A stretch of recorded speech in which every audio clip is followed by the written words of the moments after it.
Nonprofits don't need your money, your cash, they need your skills. Sharon, Horne-Ellstrom here. Let's talk about this today. It is so easy to just write a check for something or donate cash to something that we care about, especially when we're busy as busy business owners. But the truth is, we can have a much greater impact and do much more in terms of positive PR for our organization, better than we could ever pay for, right? Better advertising, free advertising, word of mouth, by donating our talents, our skills, the things that we're really, really good at. Today we're going to talk about why it's important to contribute in ways other than monetarily. Hey, it's easy, especially when we're busy, and I've been there, right? Had lots of businesses, lots of different things going on, especially when I was raising my kids. We run through our life during certain periods of our life. We actually are barely hitting the ground, barely getting enough sleep as we're building our business. And me, I was doing that while working in corporate America and traveling for a couple of my jobs. I did extensive traveling, which was really just crazy. I had to find ways to use my time either commuting to and from work and on airplanes and other modes of transportation, because otherwise, how would you get everything done? Kind of impossible sometimes. So, yet we do, right? We're still here. We're still listening. We're still contributing. We're still making the world a better place. So, this is all about volunteering and giving away some of your skills for free, right? Or sharing your gifts and talents with these organizations is how I prefer to look at it, versus I'm doing pro bono work or I'm giving my skills away for free. No, I'm helping out an organization for a cause that I know, love, and care about. And there have been many over my many decades here on the planet. Some felt awesome, really rewarding. Others, not so much. And so I don't contribute or participate in those organizations anymore. It's like discovering that there's fraud in our government at all levels. It's horrifying, yet I'm glad that they're uncovering it, because we couldn't continue the way we were continuing, at least not in my state. Hope it's not that way where you live, but chances are it is, because guess what? Evil sneaks in and takes over things if we're not vigilant. It can happen in our own companies. People can cause damage from inside our companies out if we're not being vigilant or paying attention. I've had it happen to me. I've seen it happen to countless other business owners that I know and have experienced. Usually it's before they come to me that it's happened, and they're coming out of that experience and they're saying, how the heck do you recover from this? Guess what? Everything is figure outable. Everything is recoverable. I'm getting off topic. I want a quick jump to the SOAP framework. We covered the S in the SOAP framework a couple of days ago. I can't remember what day we covered it, so I figured we better hop back on, because I got busy doing things and I forgot to write it on my notes for today and in my handy dandy annual challenge book. So I forgot to cover it. So let's jump into what is the O in the SOAP framework, and we'll talk a little bit more about this, and you can kind of ruminate on it while we're talking about the SOAP framework. We thought about a couple days ago our current story. What is going on in the area of contribution that is either a challenge, a problem for us, or something we just want to change and improve, because you can use the SOAP framework for all of these type of situations to give you a framework and a plan and a actually strategy to deal with these things, versus shove them away and ignoring them. And contribution is one of those areas that can have a huge impact, a positive impact on our business, if we just do it and we build in the systems to make it automatic. So the O in the SOAP framework is options. We want to brainstorm options. How are we going to fill the gap between where we are right now with respect to contribution and where we want to be?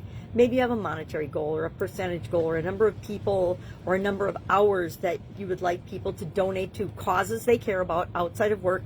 And if you're an awesome organization, you actually pay people for the time that they do that, because it is getting positive PR and your company benefits. It also can be damaged by anything that anybody in your organization does. But I like to focus on the positive side of things, so I like to encourage people to do what they can with what they've got right now. And if they've already got a skill that a nonprofit organization can use, I encourage them to go out and share that, and I hope that you do too. If you don't have a formal system for that, that might be the thing that you create your SOAP framework around, and use the SOAP framework to create that in as little as, I do the SOAP framework all the time, and I can instantly get myself to action, but we need practice with it if it's a new skill for you or a new tool for you.